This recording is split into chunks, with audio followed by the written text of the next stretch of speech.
You'd be hard-pressed these days to find someone who doesn't own one of these. Yeah, we rely on our phones for so much, to wake us up, to keep us on schedule, to entertain us, oh, and to communicate as well, especially those of us who have smartphones, and it seems most of us do.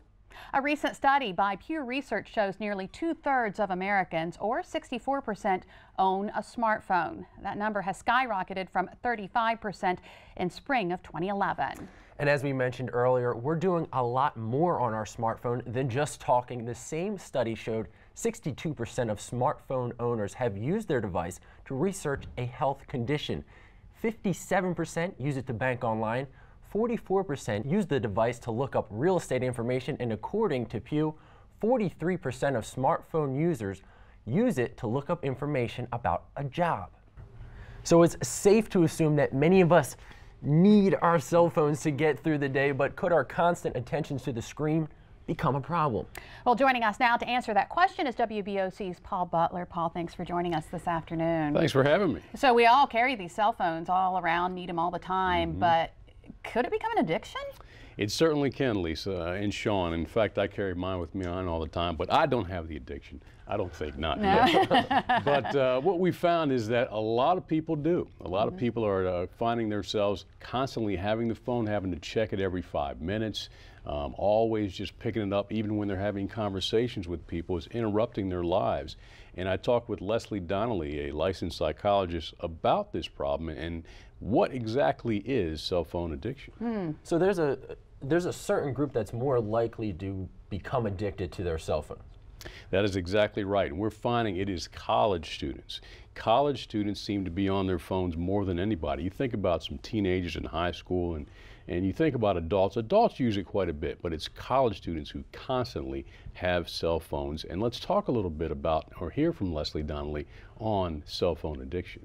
In essence, whenever the device is controlling you instead of making your life easier, other examples would be interrupting conversations with important people to check your device, having your device right next to you at the dinner table every night.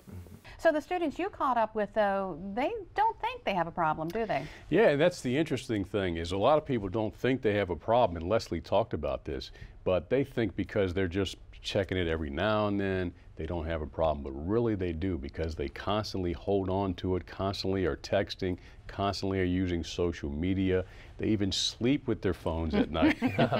So we know they are addicted, and tonight on a report, Leslie would talk a little bit about how you can get away from being addicted to your cell phone. I was going to ask you that. I mean, is there a way? I feel like I'm always looking at my phone, and I'm conscious of it now because people are talking about it, but there's a way to break it? There is a way to break it. It's not easy, but there is a way to break it, because we do need our cell phones. Yeah. We use it for business, we use it for banking, we use it for a whole bunch of different, variety of things. But tonight we'll tell you what you can do to try to power down, as they say. Looking forward to that, Paul. Thank you so much. We're looking forward to your story, Power Down, tonight on WBOC News at 10 on Fox 21. Well, one thing many people in the community rely on is the generosity of nonprofit organizations. The need is great, especially this time of year.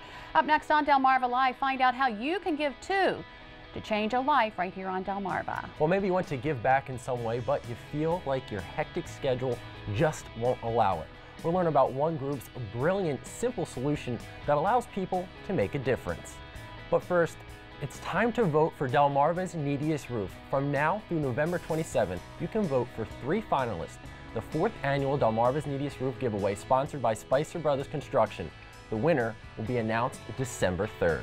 Now, if you want to see the nominees and vote, go to our website, WBOC.com. Click on our picture at the top of the page.